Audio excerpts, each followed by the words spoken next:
దైవ మర్మములు సహోదరులు భక్త సింగారి అనుభవంలో దేవుడు ఆయనకు బయలుపరిచిన మర్మములను అనుదినము పంచుకొనుట. సెప్టెంబర్ 23. తండ్రి యొక్క దేవునికి ఒక రాజ్యముగాను యాజకులను గాను చేసెను. ప్రకటన గ్రంథము 1వ అధ్యాయము 6వ వచనము.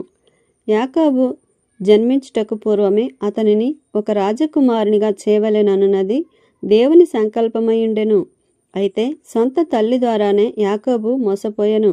ఆమెకు తన మీద నుండిన విస్తారమైన ప్రేమను బట్టి ఆమె ఏమి చెప్పినను యాకోబు అట్లే చేయుచుండెను.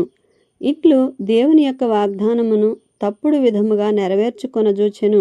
అందుచేత దేవుని ఎడలను మానవుల ఎడలను యాకోబు ఒక రాజకుమారుడగుటకు అనేక సంవత్సరములు పాటలు పడవలసి వచ్చెను.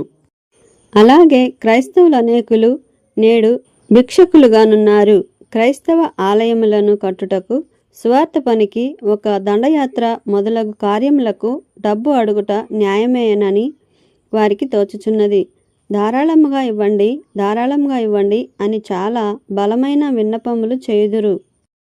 దేవుడు మిమ్మును ఇహలోక రాజకుమారులుగా కాక దేవుని యొక్క రాజకుమారులుగా చేయవలెనని, శ్రేష్టమైన వాటిని మీకియ్యవలెనని కోరుచున్నాడు.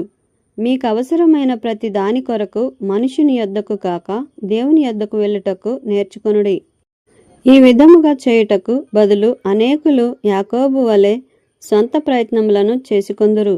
జ్యేష్ఠత్వము కొరకు ఏశావును మోసగించెను, ఆశీర్వాదము కొరకు తండ్రిని మోసగించెను. కానీ దేవుడు, ఇదిగో ఇశ్రాయేలు, నీవొక రాజకుమారుడవు, ఒక యాజకుడవు, నా జత పనివాడవు, నా యొద్దకు రమ్ము అని పిలుచుచున్నాడు.